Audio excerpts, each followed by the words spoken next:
জীবনের অনেকগুলো দিন পেরিয়ে নতুন করে শুরু করা। হ্যালো বন্ধুরা, আসসালামু আলাইকুম। কেমন আছেন আপনারা সবাই? আশা করি আপনারা সবাই ভালো আছেন। আলহামদুলিল্লাহ, আমরাও ভালো আছি। জীবনের অনেকগুলো দিন পেরিয়ে এসে নিজের শহর, নিজের বাড়ি সব কিছু ছেড়ে নতুন শহরে নতুন করে শুরু করা। বিএসসি ইঞ্জিনিয়ারিং পড়াশোনার কারণে আমরা একত্রিত হয়েছি নরসিংদী শহরে। এখানে নতুন মেস লাইফ, তো রান্নাবান্না, খাওয়া দাওয়া সব মিলিয়ে নতুন একটি সংসার। তো আমরা আজকে প্রথম রান্না করতেছি আমাদের মেস লাইফে। তো সবাই একসঙ্গে বসে মিলেমিশে রান্না, আড্ডা, গল্প সব মিলিয়ে এক অনন্য সময় পার করতেছি। তো আমরা আজকে মোটামুটি রান্না করতেছি লাউ শাক আর ডাল, সাদা ভাত। তো প্রথমে লাউ শাকগুলো সুন্দর করে সবাই মিলে কেটে নিয়ে আড্ডা গল্পের মাঝে লাউ শাক সুন্দরভাবে কেটে ভালোভাবে ধুয়ে নিয়ে তো রান্নার কার্যক্রমে চলে যাচ্ছি। তো মূলত আমাদের এই রান্নার চ্যানেলটি করার ইচ্ছা ছিল অনেক আগে থেকে, সেই ডিপ্লোমা লাইফের শুরু থেকে। তো যাই হোক, অনেক বাধা বিপত্তি প্রতিকূলতার মাঝে সেটা কখনোই হয়ে ওঠেনি। তো অনেক দিন পর সেই সুদূর নরসিংদী এসে সেইটি আবার পুনরায় শুরু করার ইচ্ছা হয়েছে। তো চাই আপনারা সবসময় আমাদের পাশে থাকবেন আর আমাদেরকে সাপোর্ট করবেন। আমরা সবাই মিলে আমাদের দৈনন্দিন জীবনে যেসব কার্যক্রম, রান্নাবান্না সব কিছু আপনাদের সাথে শেয়ার করব। আপনারা আমাদের পাশে থাকবেন, আপনারা আমার এই আশা আপনাদের কাছে। তো চলুন চলে যাই রান্নাতে।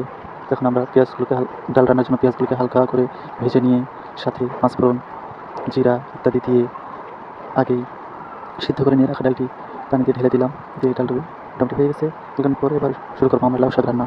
তো আমাদের লাউ শাক রান্নার এই পর্যায়ে আমরা লাউ শাকগুলো সুন্দর করে ধুয়ে নিয়েছি, আলুগুলো সুন্দর করে কুচি কুচি করে কেটে নিয়েছি। তো আমাদের আলু কাটার পিছনে ছিল আমাদের ইমন। লাউ শাকগুলো ভালোভাবে কেটে দিয়েছে আমাদের শাহাদাত সাহেব, পেঁয়াজগুলো কেটেছে আমাদের আলামিন সাহেব। তো এবার আমি সুন্দর করে মাখিয়ে নিচ্ছি শাকগুলো।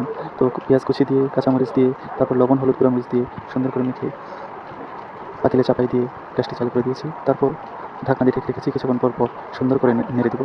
এইভাবে নেড়ে চেড়ে বেশ কিছুক্ষণ কষিয়ে নেওয়ার পরে এর মাঝে মাঝে একটু ঢেকে দিব। দেওয়ার পর কিছুক্ষণ পরে আমাদের মোটামুটি 20 থেকে 25 মিনিটের মতো সময় লাগবে রান্না কমপ্লিট করে রাখা। রান্নাটিকে আমরা এখন তেলানি দিব যেন রান্নার স্বাদটি দ্বিগুণ বেড়ে যায়।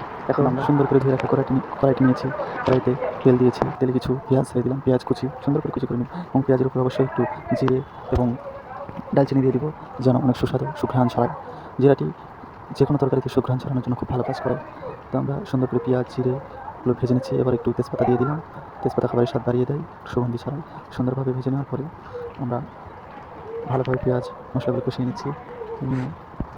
আমাদের ভালোভাবে কষানো হয়ে গেলে আমরা সেই কমপ্লিট করে রাখা রান্নাটুকু সুন্দরভাবে তেলের উপরে ঢেলে দিই। ঢেলে দিয়ে বেশ কিছুক্ষণ আমরা এই রান্নাটি নেড়ে চেড়ে কমপ্লিট করবো। ভালোভাবে উল্টে পাল্টিয়ে বেশ কিছুক্ষণ কষিয়ে নিয়ে কমপ্লিট করবো। তো যাই হোক, এভাবে আমাদের রান্নার প্রসেসিং চলতেছে। এর পাশাপাশি আমরা আমাদের সমস্ত কার্যক্রম চালাচ্ছি এবং গল্প করতেছি, আড্ডা দিচ্ছি। মাঝে মাঝে আমাদের রান্নাটাও হয়ে যাচ্ছে। তো আপনারা সবাই আমাদের পাশে থাকবেন, আমাদেরকে সাপোর্ট করবেন। আমাদের রান্না হয়ে গেছে। এবার ভাত বসিয়ে দিয়েছিলাম, ভাত মোটামুটি হয়ে গেছে। এবার ভাতের পানিগুলো ফালাই দেবো, দিয়ে ভাত কমপ্লিট করে রান্না করে রান্নাবান্না শেষ করে দেবো। তো যাই হোক, আজকে আমাদের রান্না করবো এখানে এই পর্যন্তই। আপনারা সবাই আমাদের পাশে থাকবেন, সাবস্ক্রাইব করবেন। ধন্যবাদ আপনাদের সবাইকে আমাদের ভিডিওটি সম্পূর্ণ দেখার জন্য। আপনাদের জন্য আরও নতুন নতুন ভিডিও নিয়ে আসবো। ততক্ষণ সুস্থ থাকবেন, ভালো থাকবেন। ধন্যবাদ আপনাদের সবাইকে।